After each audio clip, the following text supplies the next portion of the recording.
Bien, vamos a entrar a revisar lo concerniente al segundo periodo.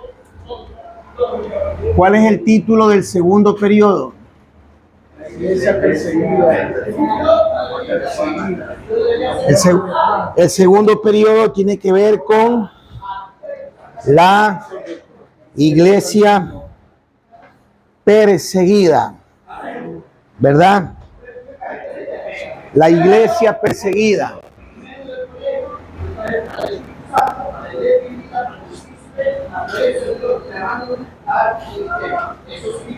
El segundo periodo tiene que ver con la iglesia perseguida. Este periodo, la historia lo marca desde la muerte de ¿quién? Desde la muerte de Juan, del apóstol Juan. Estamos hablando el año 100 después de Cristo y avanza hasta el edicto de Constantino, ¿verdad? Hasta el edicto de Constantino.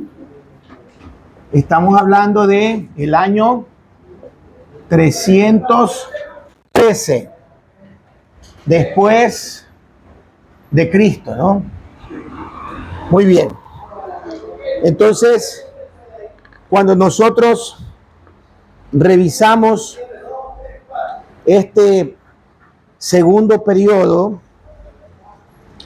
tenemos que entender que hay una generación que se va a levantar a finales del siglo I, entre los años 70 y los años 100. Esta última generación del primer siglo, si revisamos el material que usamos, el material que nosotros usamos dice que a la última generación del primer siglo, entre los años 68 a los años 100, hablamos de la última generación del primer siglo, año 68 hasta el año 100 después de Cristo. ¿Cómo se le va a llamar a esta última generación? A esta última generación se la llama la edad sombría. La edad sombría. ¿Y por qué se le llama la edad sombría? Porque ya comienzan las persecuciones. Porque se inicia las persecuciones. Ya a finales de el siglo I, ¿verdad? Y cuando al final del siglo I ya hay muchísimos emperadores que van a tomar la persecución hasta por cualquier causa, ¿no? En este tiempo tenemos que entender que muere Pedro, muere el apóstol Pablo, algunos cristianos son sacrificados, se levanta una rebelión de los judíos en el año 66 después de Cristo, buscando ser libres de la opresión del imperio romano, ¿verdad? Ahora, hasta este primer siglo podemos hacer la siguiente pregunta: ¿cuántos habitantes tenía el imperio romano en este primer siglo? ¿Cuántos habitantes había? ¿Cuántos habitantes gobernaba el imperio romano? ¿Cuántos habitantes? Si usted revisa, ¿verdad?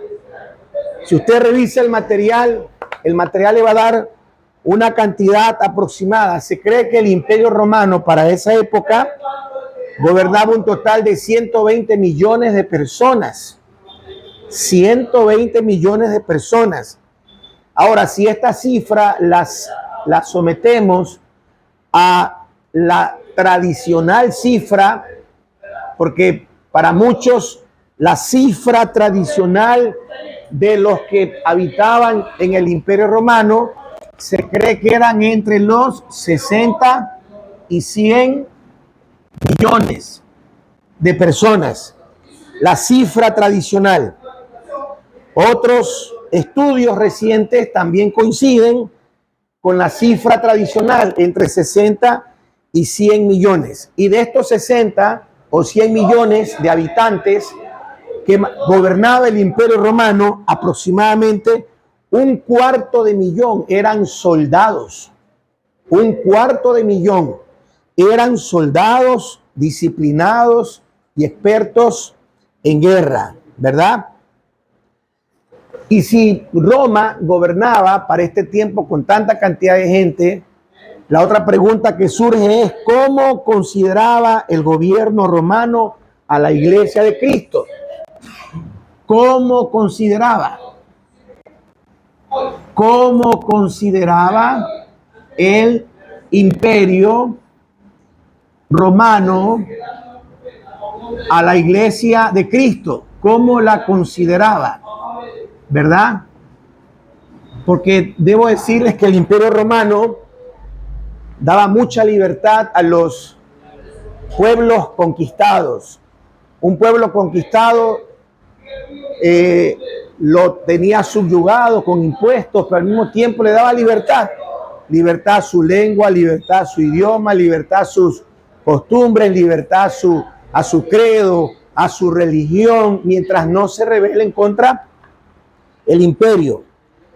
Entonces, para Roma, la Iglesia de Cristo era una rama de la religión judía, porque ellos salen del judaísmo. Pero justo en esta época sombría, en esta edad sombría, el judaísmo prácticamente se separa. Ya ellos no quieren tener contacto con el cristianismo porque Roma va a apuntar a los cristianos para perseguirlos, para acabar con ellos, ¿verdad? Muy bien. Entonces, cuando nosotros entramos a este segundo periodo de la iglesia perseguida, la pregunta es, ¿durante cuántos siglos el Imperio Romano persiguió a la iglesia? ¿Durante cuántos siglos? ¿Cuántos siglos fue perseguida la iglesia? ¿Cuántos siglos fue perseguida la iglesia? Si revisamos la historia, la iglesia fue perseguida en el siglo II, fue perseguida en el siglo III, también fue perseguida hasta llegar al siglo IV, ¿verdad? Entonces estamos hablando del siglo II, el siglo III y aproximadamente el siglo IV, aunque entre el siglo II y el siglo III ya van a cesar las persecuciones. Poco a poco ya las persecuciones van a ir cesando. ¿Por qué? Porque el que le va a poner fin a las persecuciones es Constantino. Con el edicto de Constantino por los años 313, 320, se va a poner fin a estas persecuciones. Por lo tanto, es importante que nosotros entendamos esto, ¿no? Muy bien. Ahora, en todo este tiempo donde la iglesia va a ser perseguida, hay un grupo de judíos, entre comillas, judíos cristianos, que ellos van a pretender también mostrar su creencia, mostrar su fe, ¿verdad? ¿Cómo se llama ese grupo? El material lo menciona. los ebionitas. Y aquí surge la pregunta: ¿quiénes son los ebionitas? ¿Quiénes son los ebionitas? Cuando usted revisa el material, usted se va a dar cuenta que nos va a llevar a conocer a una pequeña sección de judíos cristianos que perseveró en estos 2 siglos, tanto en el siglo II como en el siglo III y a finales del siglo IV, los llamados ebionitas, que era un pueblo que la iglesia en general apenas lo conocía y que hasta cierto punto la iglesia verdadera de Cristo los tildó de apóstatas. A los ebionitas los tildó de herejes. Ahora, el nombre en hebreo, ¿qué significa el nombre? ¿Verdad? La palabra ebión, la palabra ebionín en hebreo, ¿qué significa? Pobres. Como dijo la hermana, los pobres.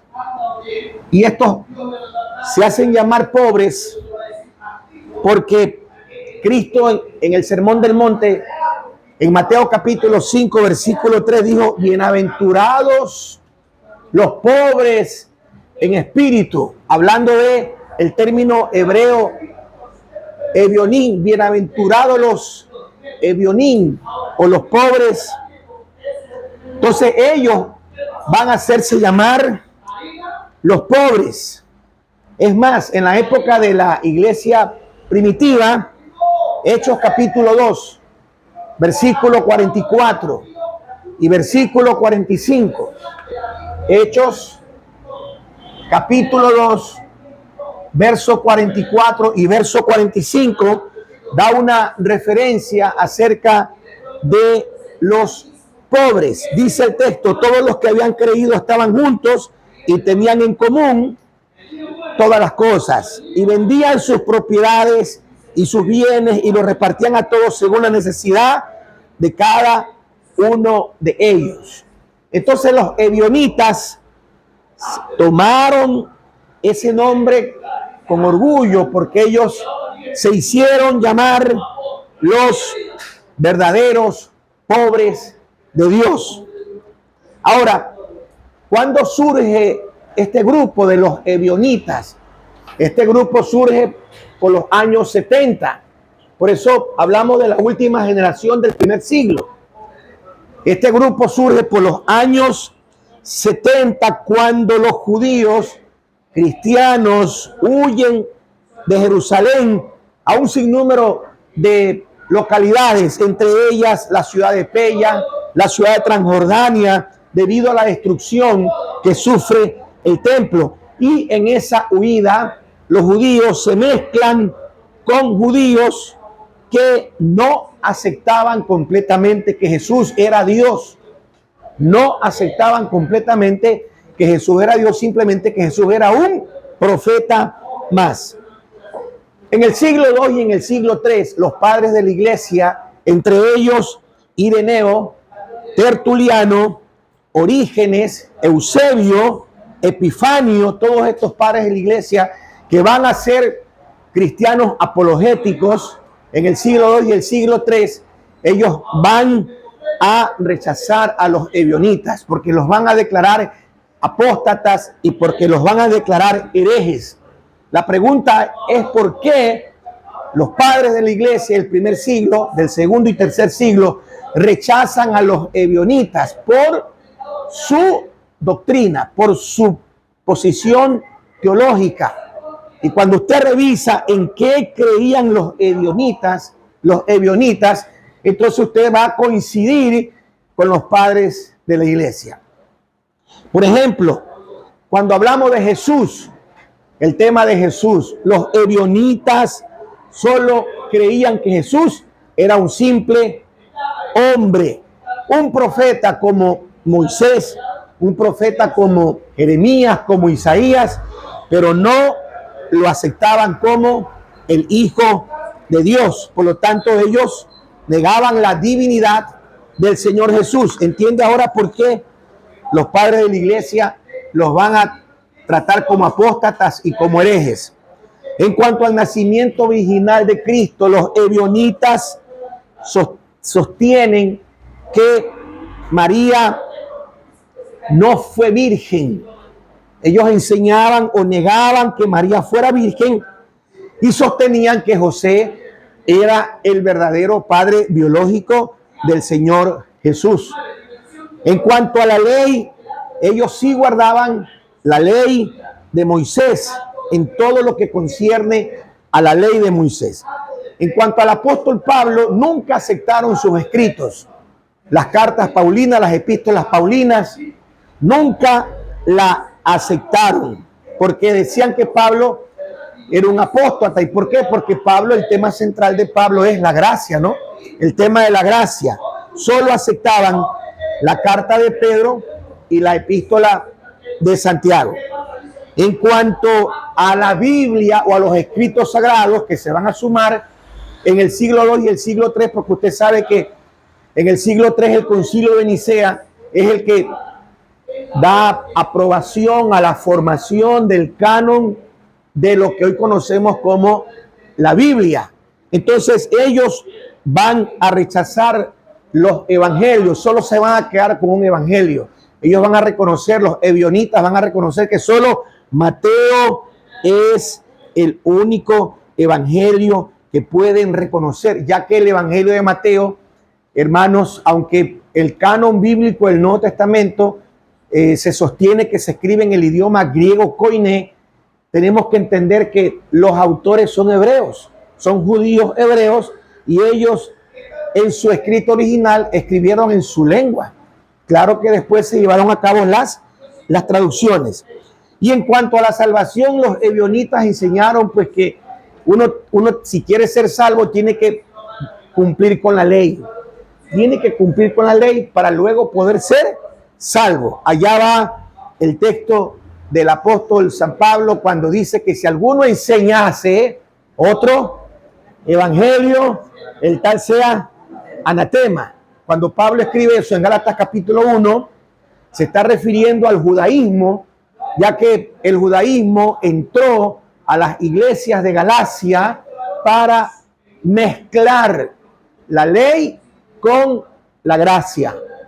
Y los judaizantes decían, si tú quieres ser salvo, pues tienes que cumplir con la ley. Si tú quieres ser salvo, tienes que cumplir con el Sabbat. Si tú quieres ser salvo, tienes que circuncidarte. Si tú quieres ser salvo, tienes que guardar el día de reposo. Tienes que cumplir con las fiestas solemnes de Levíticos 23. Entonces, el judaísmo hizo una mezcla a tal punto de que Pablo, cuando escribe a los Gálatas en el capítulo 3, le dice, ¿por qué ustedes se dejaron fascinar? ¿Por qué han caído en esta fascinación? Ustedes comenzaron en el espíritu y ahora están terminando en la carne. Entonces está denunciando al judaísmo a la hora de pretender llevar un evangelio mezclado con la ley. Y ese era el mensaje de los ebionitas. Los ebionitas hicieron lo mismo. ¿Qué pasó con este grupo? Ya en este segundo periodo, que vamos a abarcar el siglo II y el siglo III, los ebionitas se expandieron por Siria, se expandieron por Asia Menor, se expandieron por Transjordania entre el siglo II y el siglo III. Ya en el siglo IV, como habíamos dicho anteriormente, en el Concilio de Nicea en el año 325 después de Cristo, donde existe una expansión del cristianismo ortodoxo, entonces los ebionitas van a ser declarados abiertamente como un grupo hereje. ¿Por qué? Porque ellos mantienen su doctrina. En el siglo V la historia ya enseña que los ebionitas desaparecieron, porque muchos ebionitas, al ser declarados herejes, se comenzaron a mezclar con otros judíos y entre ellos otros ebionitas terminaron mezclándose con los musulmanes. La pregunta que surge es, en este siglo XXI, ¿tendremos ebionitas, sí o no? Claro que existen ebionitas. Tal vez no son esos judíos del siglo I, siglo II, pero la doctrina de los ebionitas hoy está mezclada en muchas iglesias, porque hoy te van a poner muchas trabas para que tú seas salvo. Tú quieres ser salvo, tienes que diezmar. Tú quieres ser salvo, tienes que ofrendar. Tú quieres ser salvo, tienes que ayunar. O sea, más allá de que nosotros entendamos que solo en Cristo hay salvación, el resto tiene que ver con lo que yo debo hacer como un verdadero cristiano. Y hoy le hemos puesto muchas trabas a la gente para que sea salva. Hoy estamos aplicando dogmas humanos y dogmas de hombre para decirle, mira, si tú quieres ser salvo. Es más, la iglesia hoy es campeona de mandar a la gente al infierno. Al infierno porque te vistes así. Al infierno porque eres así. Al infierno porque eres acá. Bueno, Cristo trajo un mensaje para el infierno o un mensaje para salvación e ir al cielo. Esto es un mensaje para salvación, por lo tanto, entendamos que el espíritu ebionita, de los ebionitas, todavía puede que esté haciendo efecto en muchas iglesias y en muchos mensajes en donde el mensaje se está mezclando, ¿no? Muy bien. Entonces, todo esto va a tomar fuerza en este segundo periodo de la iglesia de Cristo, ¿verdad? La iglesia de Cristo. ¿Qué podemos hablar de los movimientos religiosos de este periodo, del segundo periodo? ¿Qué podemos hablar? Entendamos entonces que en este periodo se van a dar a lugar a conocer los llamados padres de la iglesia. Los padres de la iglesia también van a tomar fuerza en este segundo periodo. Y cuando hablamos de los padres de la iglesia, estamos hablando de Ireneo, estamos hablando de Tertuliano, estamos hablando de Ignacio, estamos hablando de hombres que pagaron el precio por causa de llevar el evangelio a todo el mundo. Y aquí nos tenemos que preguntar cuáles fueron las causas por las cuales la iglesia fue perseguida. Y si usted está leyendo el material, mencióneme una o dos causas por las cuales la iglesia fue perseguida.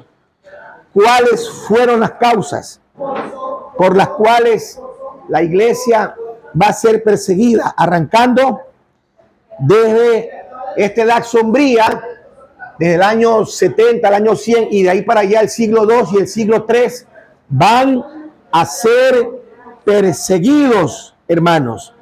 Van a ser perseguidos, ¿verdad? Una de las causas principales, si usted arranca leyendo el segundo periodo, ahí le va a decir el paganismo, correcto.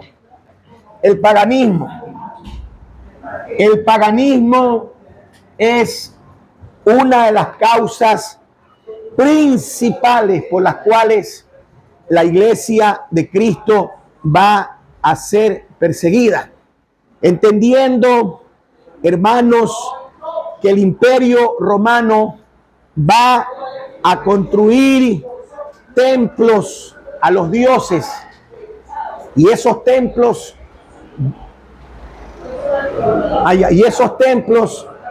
van a ser objeto de adoración. El paganismo. Los templos, cuando la gente iba a los templos, tenían que echar incienso a las esculturas de los emperadores. Hay que reconocer que cuando la gente de una ciudad o de una provincia deseaba desarrollar el comercio, ¿Qué construían? Construían templos a los dioses de esa ciudad. ¿Para qué? Para que la gente y los inmigrantes de otras naciones los puedan adorar. Y correcto, y ellos al adorar a esos dioses de esos templos, de esas ciudades, como era un inmigrante, él se sentía protegido porque no era de esa nacionalidad, no era de ese país. Entonces, el paganismo tomó fuerza. Si ustedes leen Hechos, el capítulo 20, el alboroto en Éfeso, lo que Pablo denuncia en Éfeso, va a destruir hasta el comercio de los seguidores de la diosa Diana, porque estos hombres construían pequeños templarios y los vendían. Como hoy usted ve en la Iglesia Universal, que más allá de que promueve la idolatría o el paganismo, también promueven el comercio. Yo veo gente por las calles vendiendo cruces, vendiendo rosarios, como que fuera un mango, como que fuera una papa, como que fuera un ventilador. O sea, ¿dónde está pues, lo santo? ¿Dónde está el respeto de lo divino? Hoy se lo comercializa como cualquier silla, mesa. No, y creo yo que allá va el paganismo. El paganismo. Entonces, los cristianos no van a participar. ¿Por qué? Porque ellos solo adoran a Cristo. Ellos, el cristianismo se opone a toda adoración excepto solo a Jesucristo. Y este acto de rechazar el adorar a los dioses paganos, a los cultos de los emperadores, es el principal motivo de las persecuciones, la matanza y obligarlos, hermanos, a pretender que ellos cambien su culto, cambien su adoración al Dios verdadero. Una segunda causa, ¿por qué fueron perseguidos los cristianos? Una segunda causa, ¿por qué fueron perseguidos? Por las reuniones secretas. Las reuniones secretas. Estas reuniones secretas despertaban sospechas al imperio.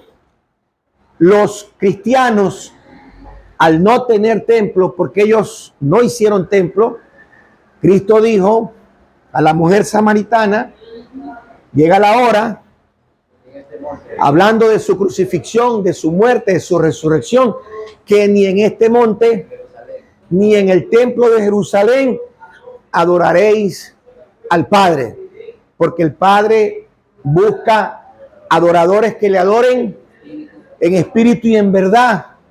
Y Cristo habló que Él quiere morar en nosotros, el Padre quiere morar en nosotros.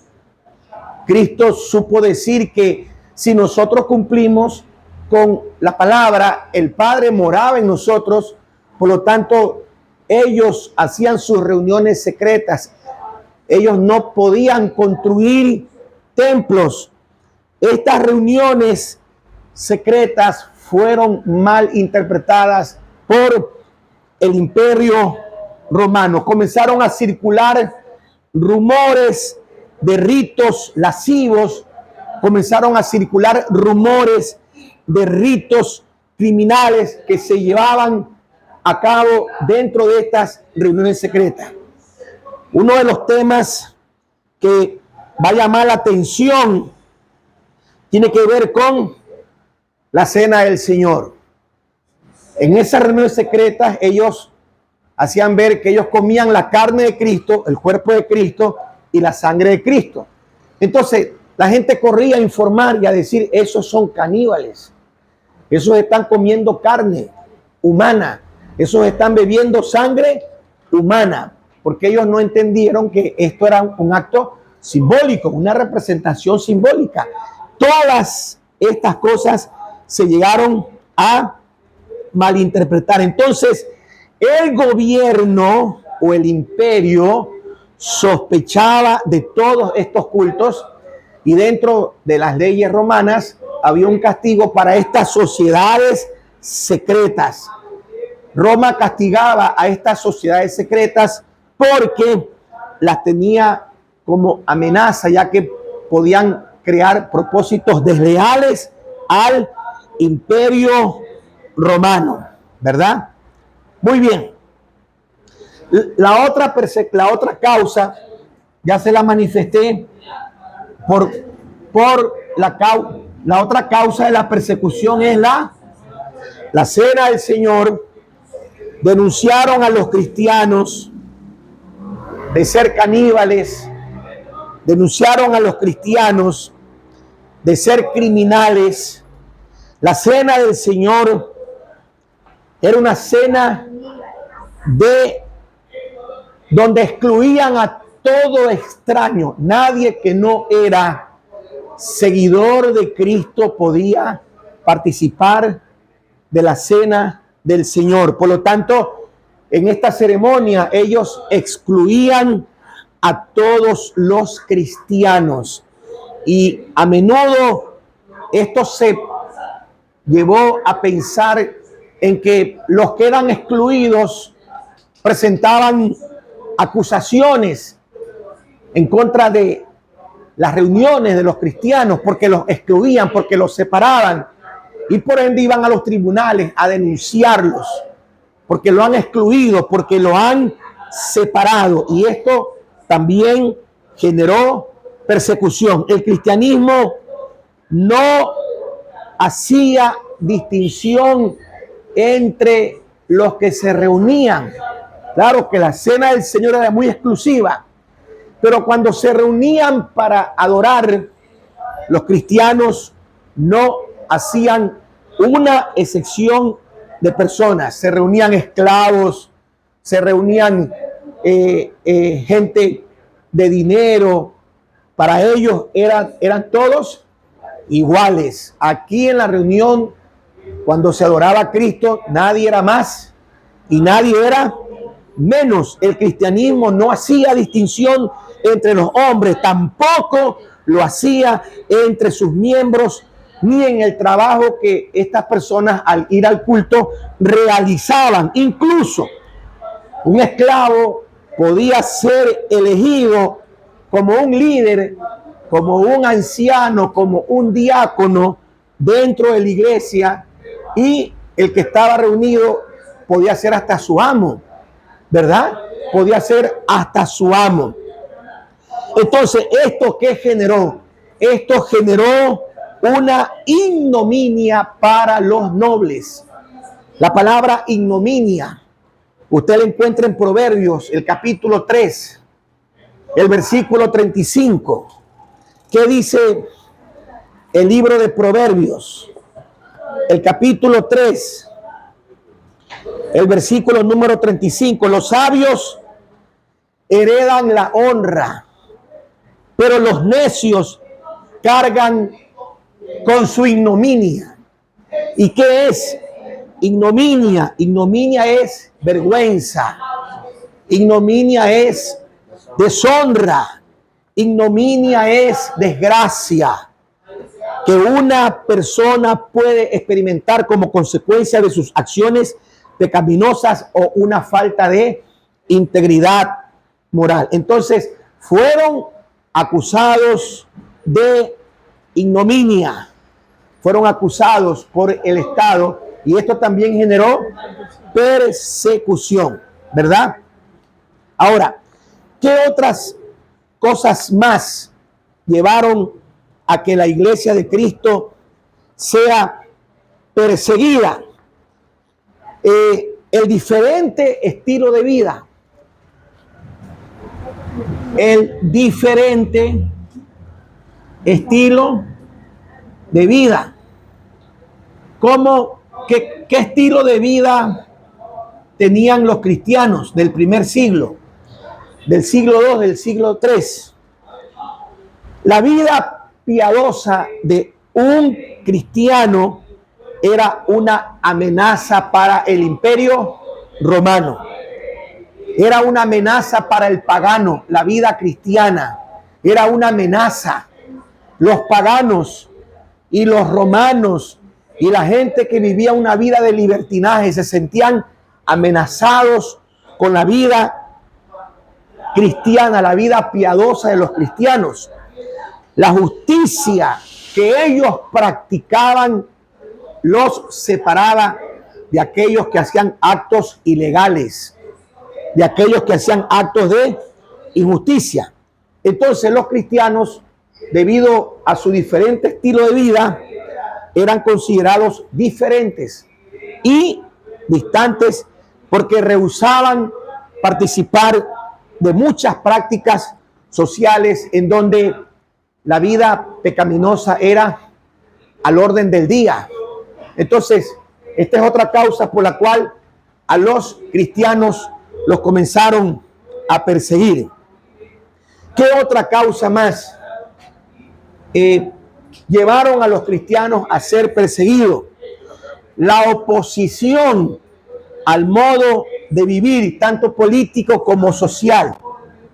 La oposición al modo de vivir, en este caso de manera política y de manera social.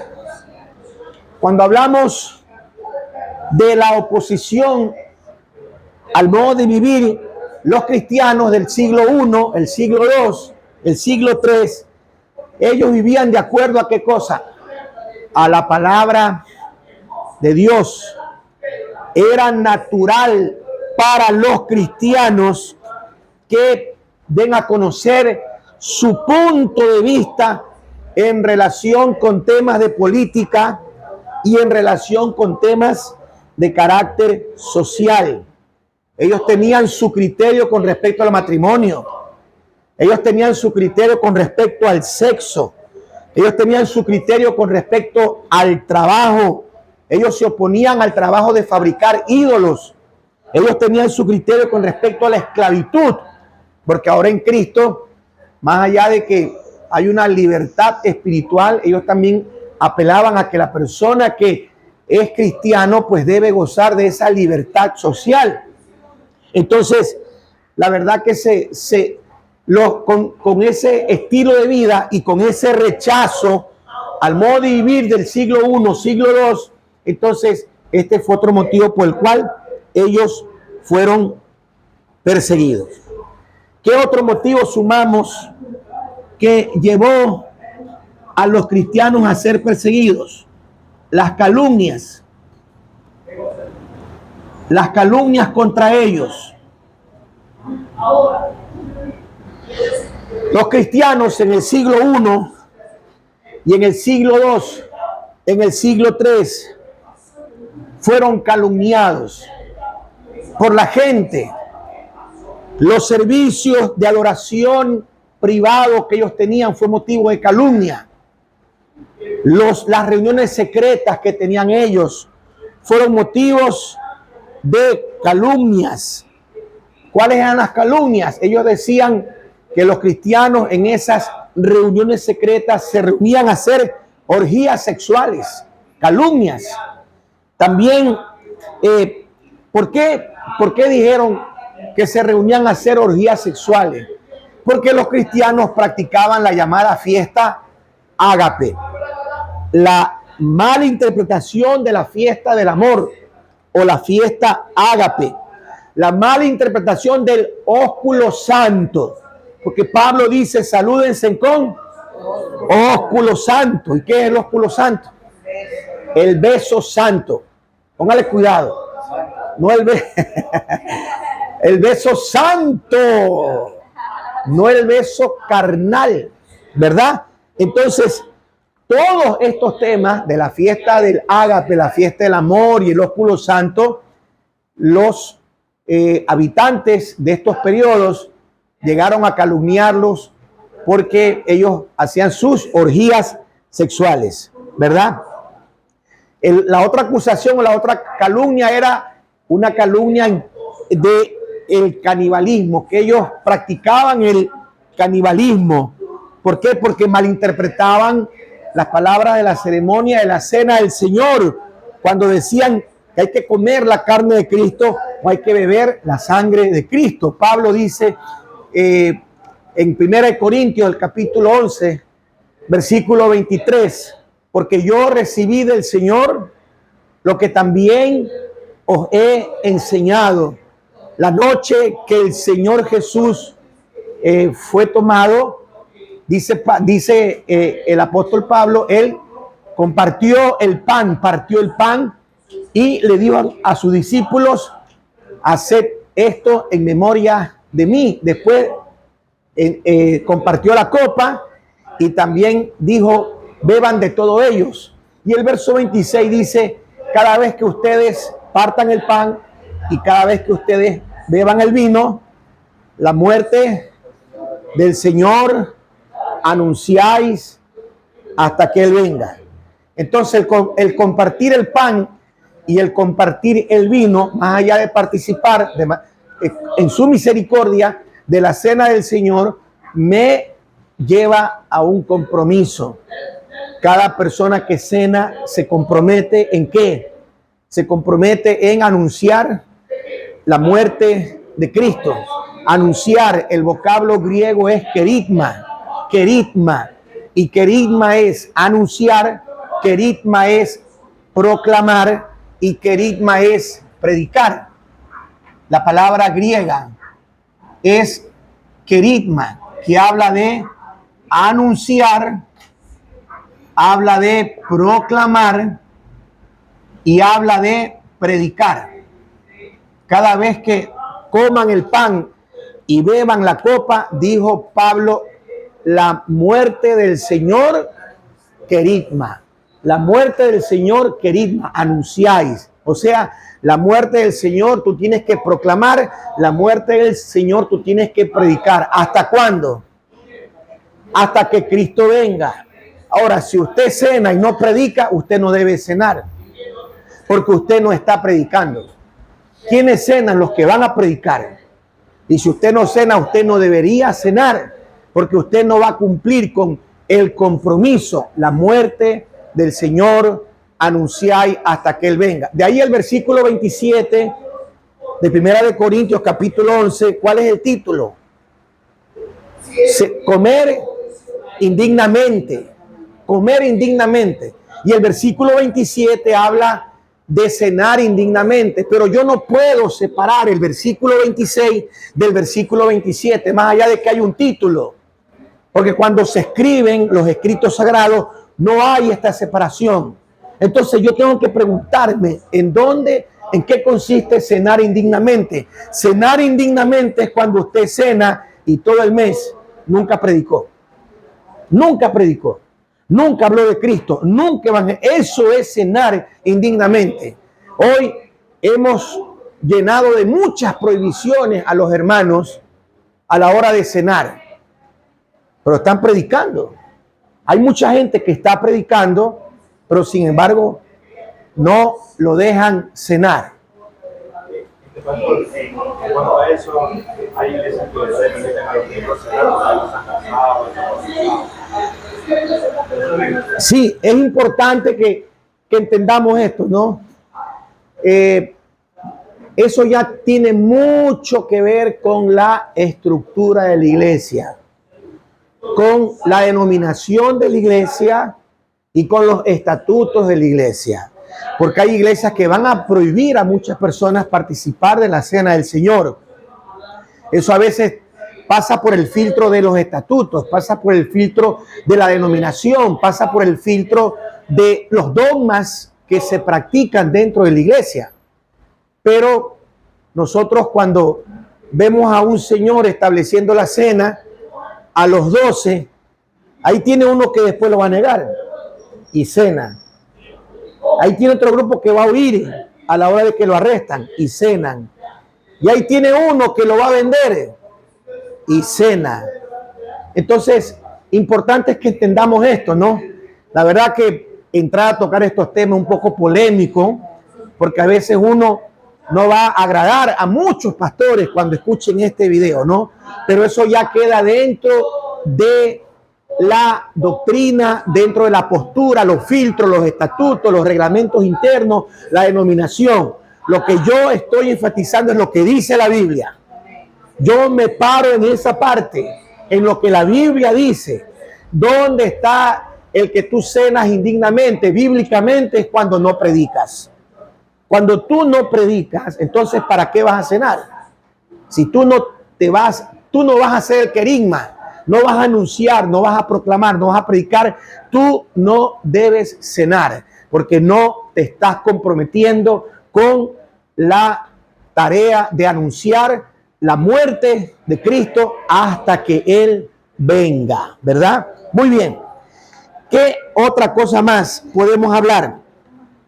Ya hemos dicho el paganismo, reuniones secretas, cena del Señor, diferente estilo de vida, la oposición del modo de vivir de manera política y social, las calumnias contra ellos. ¿Qué otra cosa puede sumarse a la hora de la persecución de los cristianos? El rompimiento con el judaísmo. El rompimiento con el judaísmo. Tenga presente que el cristianismo sale del judaísmo. Una vez que se dio claramente en el Imperio Romano que el cristianismo no era una secta del judaísmo, sino que el cristianismo es un movimiento. El cristianismo es un movimiento religioso separado del judaísmo. El cristianismo, ya Roma no lo ve como una secta que sale del judaísmo. Es como, por ejemplo, el mitraísmo. La religión oficial de Roma es el mitraísmo. Pero el mitraísmo es una secta que sale del zoroastrismo. Del zoroastrismo. El zoroastrismo es la religión oficial de los persas. La religión oficial de los persas es el zoroastrismo. Hoy por hoy, Irán cayó en manos de el Islam o del islamismo con su profeta Mahoma. Pero hay muchos iraníes que saben que son persas y ellos están volviendo al zoroastrismo porque esa es su religión oficial. Entonces, el mitraísmo es una secta del zoroastrismo. Por lo tanto, el cristianismo, Roma lo ve como una secta del judaísmo. Pero cuando ya el cristianismo se establece como un movimiento muy aparte del judaísmo, entonces Roma lo dejó en el aire, porque mientras Roma lo veía como una secta del judaísmo, no lo tocaba. Porque Roma había aprobado el judaísmo y lo veían al cristianismo como una secta. Pero cuando ya el cristianismo toma vuelo, toma fuerza, se entregan 5,000 personas, primero 3,000 y luego 5,000, son como 8,000. Y luego se van añadiendo más, Hechos 5:12, se van a añadir Hechos 6:7, se van a multiplicar más. Entonces ya Roma no ve al cristianismo como una secta del judaísmo, sino que lo ve como un movimiento aparte. Y eso habla de el rompimiento con el judaísmo y es un motivo más para que Roma vaya a perseguir a los cristianos.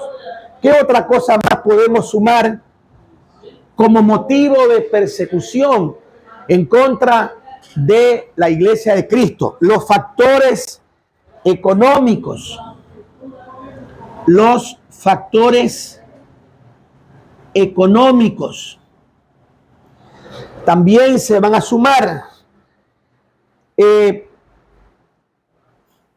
La predicación del cristianismo va a patear la economía del paganismo.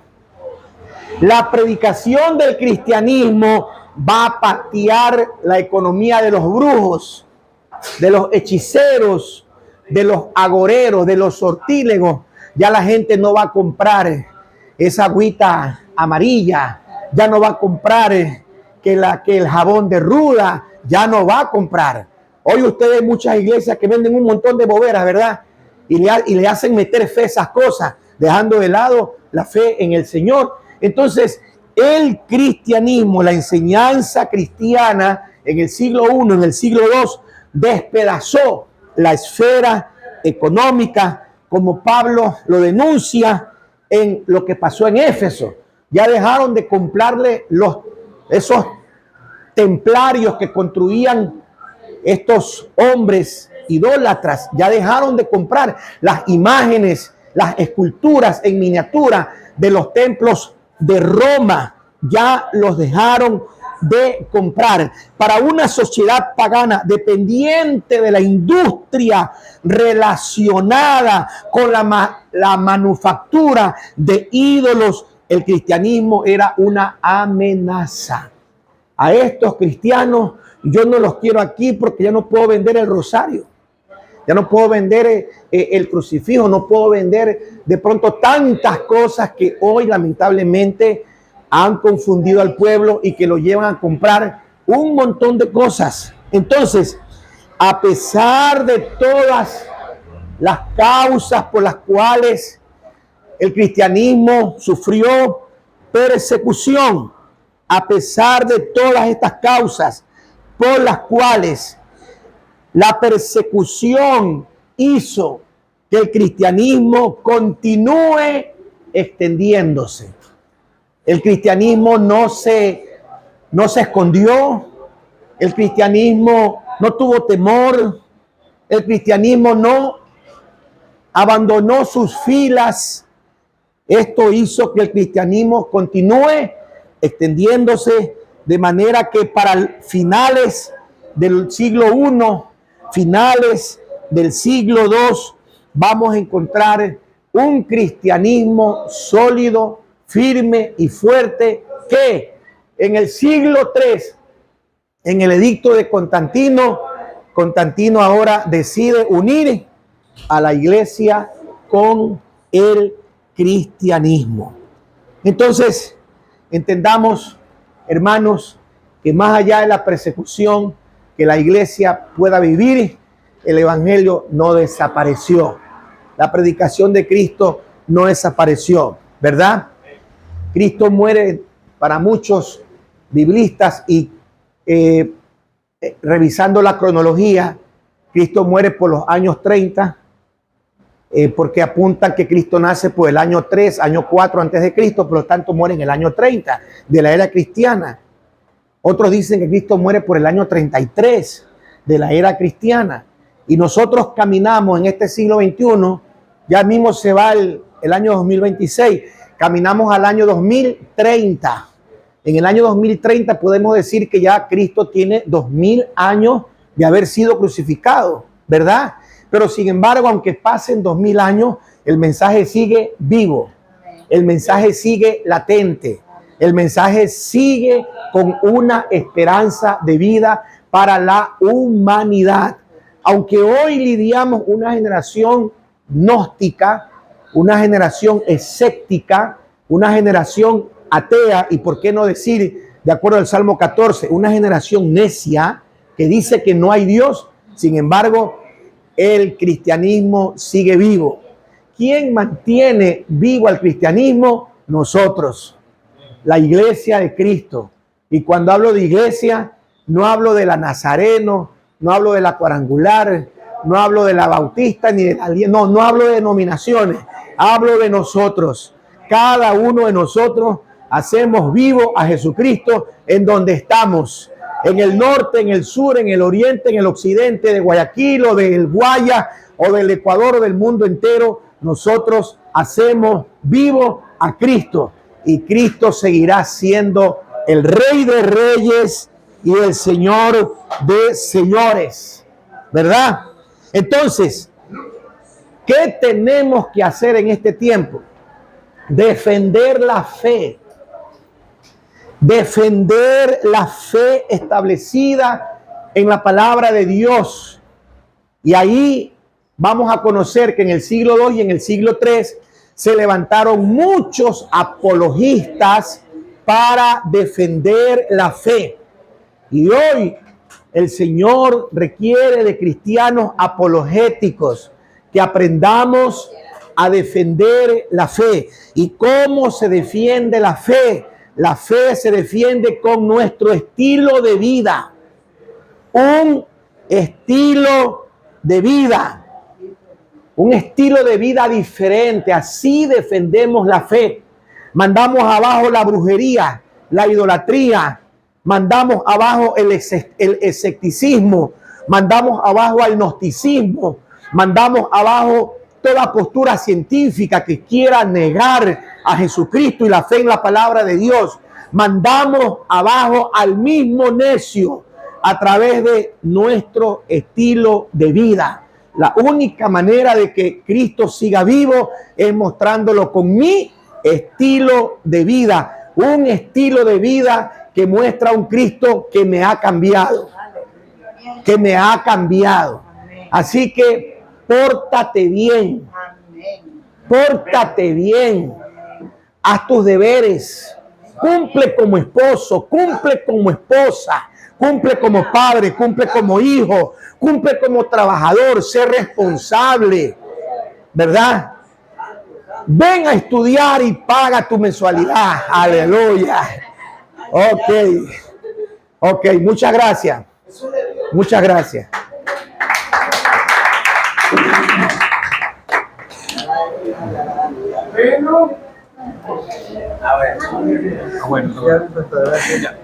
Tráigalo porque